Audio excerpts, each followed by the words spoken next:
The first book of the Bible, Genesis, is a powerful and meaningful story about the beginning of everything: the universe, the earth, life, and especially human beings. It's a narrative that tries to answer the big questions people have always asked. Where do we come from? Why do we exist? What does it mean to live well? And why is there pain and evil in the world? Genesis doesn't give us scientific or historical explanations. It speaks through story, symbol, and faith. It's a sacred text that doesn't just belong to ancient times. It still speaks deeply to anyone searching for meaning today. The book opens with the creation of the world by God. This act doesn't happen by chance or chaos, but with purpose and harmony. God creates everything simply by speaking: light, the sky, the land, the sea, plants, animals, and finally human beings. Man and woman are not just creatures, they are made in the image and likeness of God.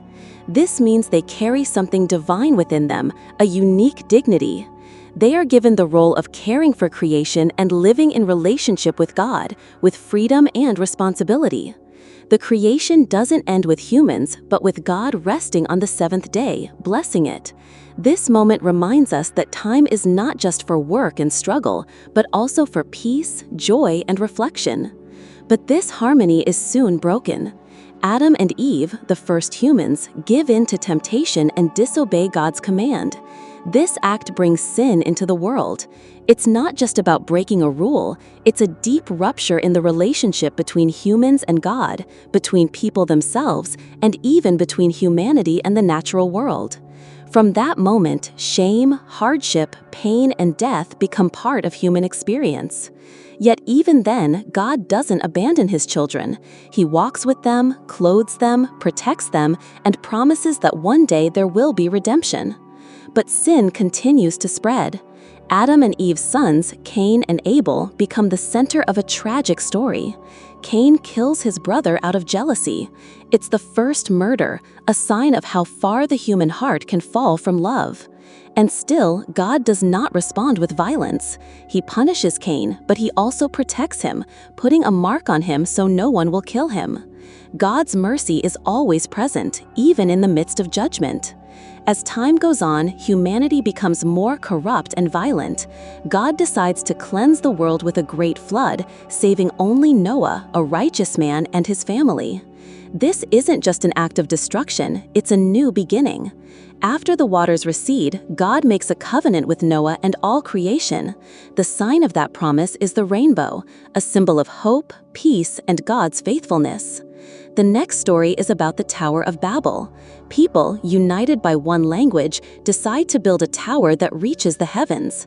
They want to make a name for themselves, driven by pride. But God steps in, confusing their language and scattering them across the earth. This story shows the danger of human arrogance and explains the origin of different languages and cultures. At this point, the focus of the story shifts. Instead of telling the story of all humanity, Genesis begins to follow the journey of one man, Abraham.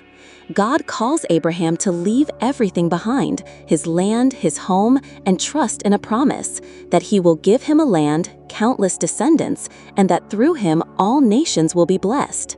Abraham doesn't fully understand, but he believes. His life becomes the symbol of faith, a faith that walks in the dark, that struggles, but does not give up. From Abraham comes a family. His son Isaac and then Jacob, who will later be renamed Israel, continue the story. Jacob has 12 sons, including Joseph, the youngest and most beloved. Joseph's brothers sell him into slavery out of jealousy, but through God's guidance and his own wisdom, Joseph rises to power in Egypt. When famine strikes, his brothers come seeking help, unaware that the brother they betrayed is now in a position to save them. Instead of taking revenge, Joseph forgives them. He welcomes them and provides for them. The story ends with reconciliation, not revenge. Genesis closes with Jacob's family settling in Egypt. The journey of Israel has just begun. The promise made to Abraham is not yet fulfilled, but the path is set. A people is born, a people God will guide through history. The heart of Genesis is this: God is the creator and sustainer of the world and of humanity. Even when people make mistakes, even when they turn away from Him, God never stops seeking, teaching, guiding, and restoring.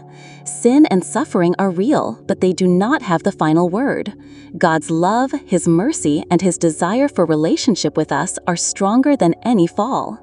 Genesis teaches that life has a beginning, and that beginning is good, purposeful, and holy. It teaches that we are not alone, and that even in our failures, God walks with us. Thanks so much for being here and sharing this moment with us. If you find peace in nature, believe in the power of small things, and want to feel more connected to the world around you, we'd love to have you as part of our YouTube community. We post new videos every week, full of calm, inspiration, and gentle reminders to slow down and appreciate the beauty in everyday life. If that sounds like your kind of space, go ahead and hit subscribe. We're just getting started, and we'd be so happy to have you with us on this journey.